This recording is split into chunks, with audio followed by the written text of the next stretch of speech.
नमस्कार, स्वागत है आपका बिहार समाचार में। बिहार की मुख्य खबरों की ओर बढ़ने से पहले एक नज़र सुर्खियों पर।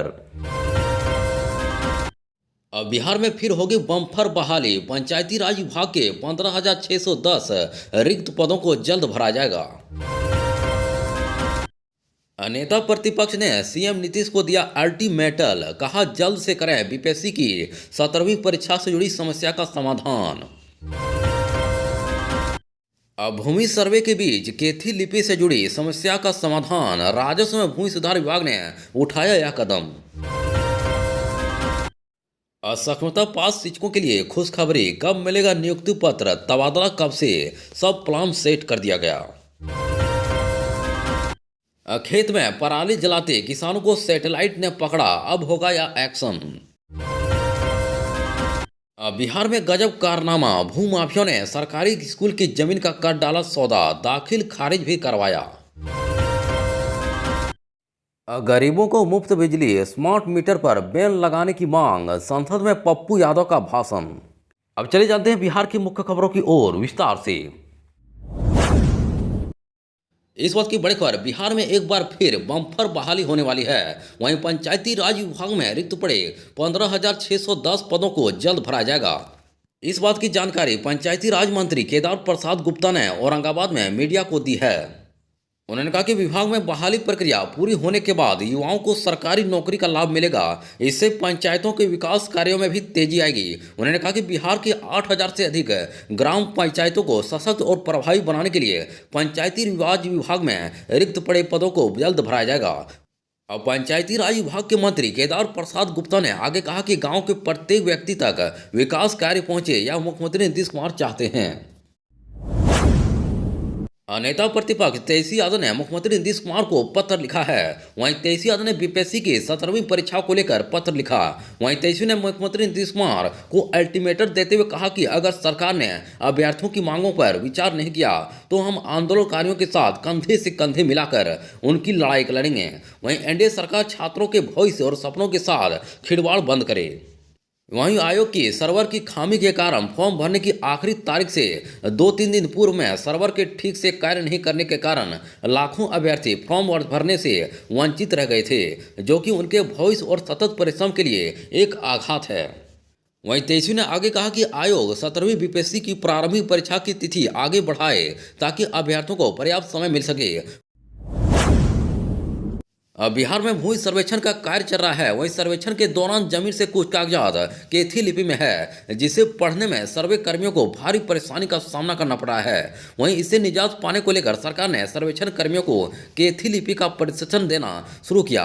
वहीं राजस्व में भूमि सुधार विभाग ने अब केथी लिपि से संबंधित पुस्तिका का प्रकाशन किया है। वहीं विभाग के मंत्री दिलीप जायसवाल ने 5 दिसंबर को केथी लिपि से संबंधित पुस्तक का विमोचन किया।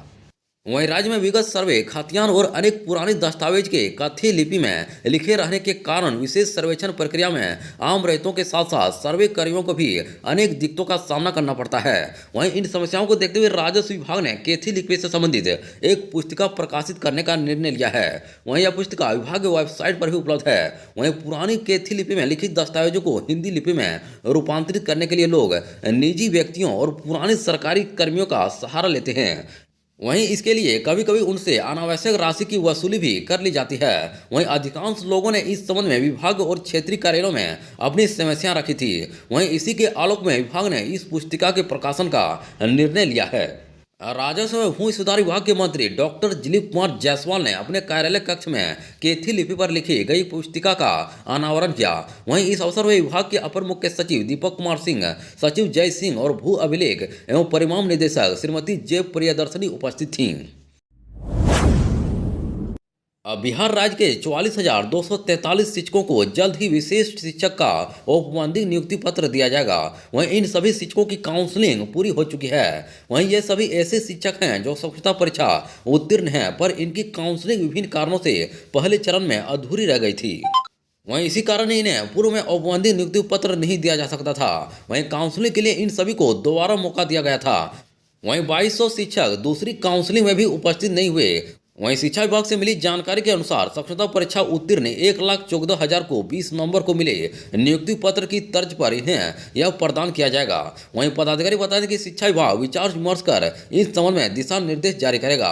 वहीं पहले चरण में हुई काउंसलिंग के दौरान इन 44,000 शिक्षकों के नाम, आधार नंबर, प्रमाण पत्र में त्रुटि रह गई थी।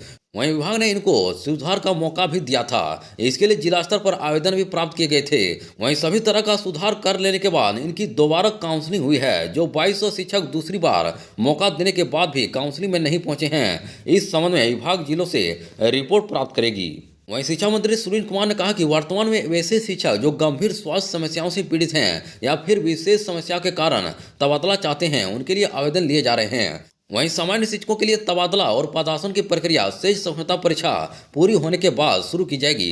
वहीं शिक्षा मंत्री बुधवार को जदयू प्रदेश कार्यालय में मीडिया से बात कर रहे हैं। उन्होंने कहा कि शेष सफलता परीक्षा पूरी होने के बाद सामान्य शिक्षकों के लिए सरल एवं उदर स्थानांतरण पदासन की नीति अमल में लाई जाएगी। मालूम हो कि अभी 2 समझौता परीक्षा आई हुई है, जिसका रिजल्ट प्रकाशित हुआ है। वहीं विभाग ने 5 समझौता परीक्षा लेने का निर्णय लिया। मंत्री ने यह भी कहा कि जिन शिक्षकों के वेतन में कटौती की गई है, वे जांच के लिए पुनः अपना आवेदन दे सकते हैं।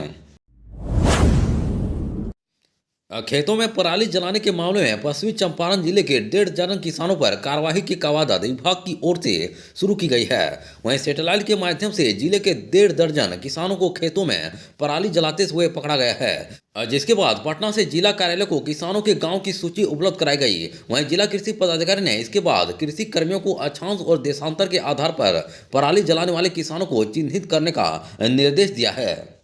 वहीं खेतों में पराली जलाने वाले किसानों में सर्वाधिक संख्या मैनाटांड, गोनाहा एवं बगहा 1 के किसानों की है। वहीं इन किसानों को चिन्हित कर विभाग की ओर से इनके निबंधन को निलंबित किया जाएगा।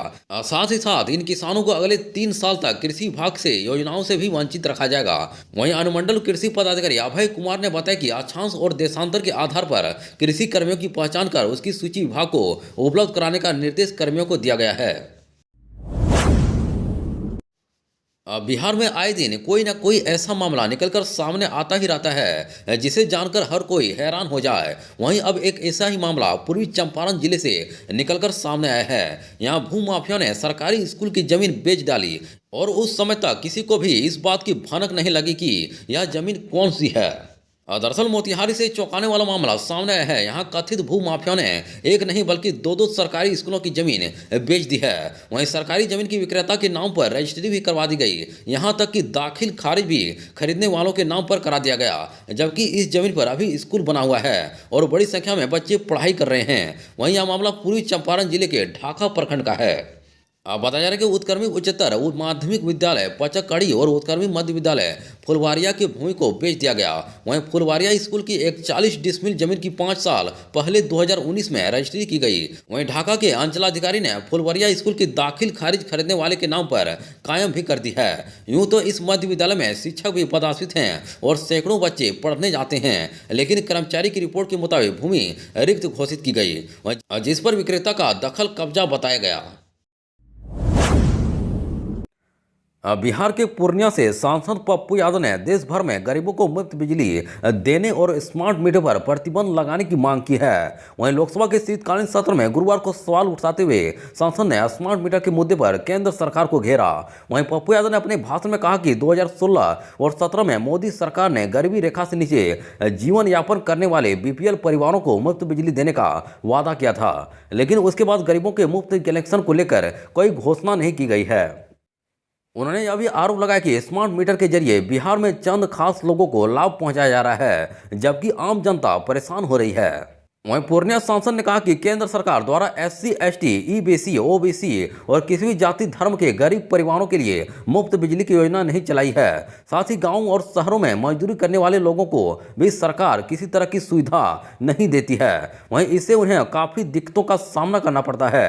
दरअसल पप्पू यादव ने बिहार में स्मार्ट मीटर लगाकर बिजली उपभोक्ताओं पर बोझ डाला जा रहा है। ये मीटर बहुत ही खतरनाक हैं। वहीं हमारी मांग है कि इन पर तुरंत प्रतिबंध लगाया जाए। उन्होंने सोशल मीडिया प्लेटफॉर्म X पर पोस्ट कर कहा कि स्मार्ट मीटर स्मार्टली लूट का मीडियम है। यह गरीब लोगों और मध्यम वर्ग को लूटने का धंधा है। वहीं भारत सरकार स्मार्ट मीटर पर प्रतिबंध लगाए और आम गरीबों को मुफ्त में बिजली प्रदान करे।